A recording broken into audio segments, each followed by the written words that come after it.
ब्राह्मीं च वैष्णवीं भद्रां षड्भुजां च चतुर्मुखां त्रिनेत्रां च त्रिशूलां च पद्मचक्रगदाधरां पीताम्बरधरां देवीं नानालङ्कारभूषितां तेजःपुञ्जधरां श्रेष्ठां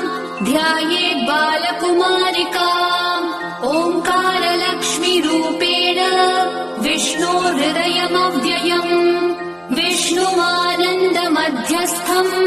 ह्रीङ्कारबीजरूपिणी ॐ क्लीं अमृतानन्दभद्रे सत्य आनन्ददायिनी ॐ श्रीं दैत्यभक्षरदां शक्तिमालिनि शत्रुमर्दिनी तेजःप्रकाशिनी देवी वरदा शुभकारिणी